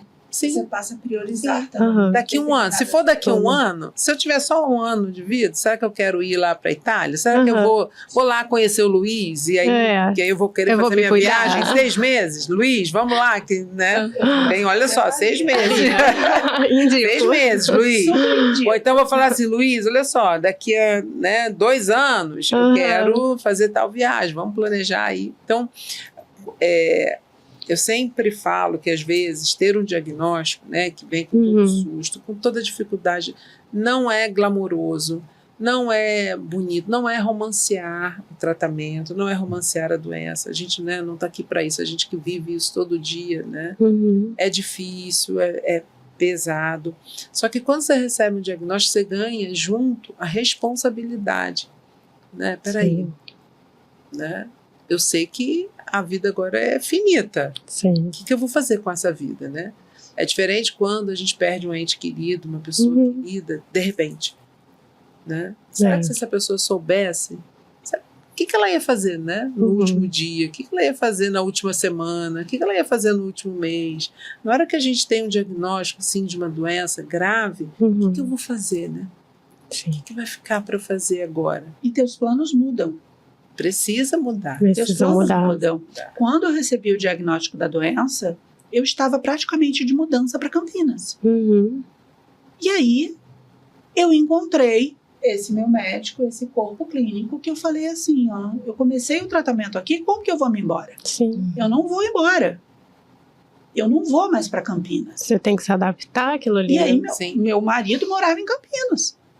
Eu estava me mudando porque a gente ia casar. Eu ia para Campinas para morar em Campinas, porque ele morava lá. E aí? E agora? Agora eu não vou mais. E aí, como é que vai ficar? Eu tive a sorte. Eu tive a sorte do meu marido vir. E tá aqui comigo. Mas tudo mudou. Eu tinha planos de ir embora. Eu posso dizer que hoje em dia eu odeio o Rio de Janeiro. Aliás, eu não sei o que eu faço. Eu tive a ideia de vir para cá. Mas assim, eu queria ir embora daqui. Como eu continuo querendo ir embora daqui. Mas eu hoje... está adaptada ali ao teu tratamento. Eu hoje, a gente meio que conversa sobre isso e eu falo, nós vamos embora um dia? Vamos sim, mas tem que ser um lugar perto. Eu não posso, por exemplo, me dar o luxo de voltar para a Bahia, porque eu não teria grana para estar aqui de 21 em 21. E eu quero aquele médico, eu quero aquele tratamento, eu quero ficar onde eu estou, que é onde eu me sinto segura. Esse médico não me deixou morrer. Eu tô aqui, eu tô viva. Então eu não vou trocar de médico. E aí, quando eu tinha até uma possibilidade, já tinha até pensado de a gente, inclusive, antes de ir embora para Portugal, por exemplo, que meu filho mora em Portugal. E aí, uma vez eu falei, né, poxa, Guilherme morando em Portugal, eu queria morar em Portugal, mas agora... Aí meu médico chegou e falou assim, olha, eu tenho uma amiga minha que é oncologista maravilhosa em Portugal. Se você quiser ir, eu te recomendo. Eu falei, o quê? Não vou. Nunca mais. Não, eu não vou, já desisti. Já que me conquistou, né? Era só tu é responsável pelo que cativas. Não, eu falei de jeito nenhum, não tem condições. Eu vou continuar aqui. E aí você vai vivendo um dia de cada vez. Seus planos mudam. E aí você vai... Eu já penso assim, eu acho que eu quero me mudar para Petrópolis, por exemplo, que é perto. Vai ficando mais realista, vai ali, né? E aí você desce e chega aqui. Hoje em dia, eu falo, poxa, Campinas não é tão ruim assim, porque Campinas fica 6 horas do Rio. Quando eu tiver que vir fazer o tratamento, eu tô perto. Ou a 45 minutos de avião. Então não é uma coisa vai tão se adaptando. ruim. Você vai começando a se adaptar a essas mudanças. Não tem jeito. E aí, seus planos começam a ser outros. Prioridades na sua vida, que é uma coisa que eu coloquei na minha vida, foi prioridades. E a primeira coisa que eu fiz foi afastei tudo que me fazia mal. Tudo que me fazia mal.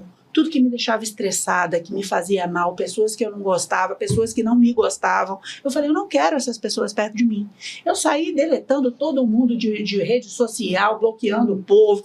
Não gostou de mim, tá fora. Vou me inspirar em você, inclusive. Vou sair daqui e fazer. A gente muda a perspectiva. Você começa, é uma mudança. E outra coisa que eu percebi, é que essa mudança, ela vem na sua vida de forma que quando os problemas chegam, quando a coisa que você tem que encarar de frente, você começa a mudar também. Mesma coisa, o podcast aí, eu comecei já a mudar. Eu falei, opa, vai chegar uma hora que eu vou precisar desse negócio. E eu tenho que desmistificar isso na minha cabeça. Então, a mudança, eu acho que agora, eu acho que é para sempre. Sabe? É algo que você vai fazendo de acordo com a sua necessidade. Se adaptando àquilo ali. Se adaptando. Gente, obrigada. Foi incrível. Agradeço, Carla, obrigada por compartilhar sua história. A gente deseja muita saúde, sucesso nos tratamentos, que você possa viver muito mais, compartilhar a tua vida aí com as pessoas que você ama.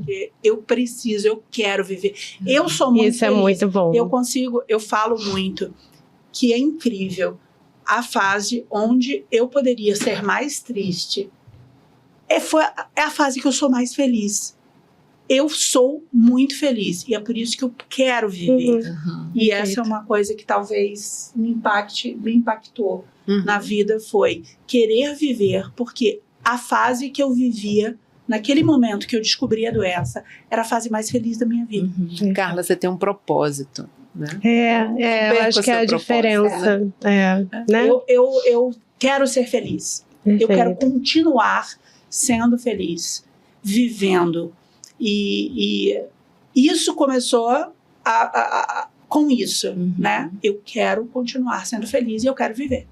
E a gente deseja que você viva mesmo muitos anos e tenha muitas experiências para contar. Luciana, obrigada por compartilhar com a gente. Gostei, viu? Gostou? Uma experiência agradável. Primeira vez. Gostou? Bom, espero Você que ficou assistindo a gente até agora. Obrigada. Compartilha com quem precisa ouvir essa história, né? Saber um pouco mais sobre o tratamento, sobre as questões psicológicas.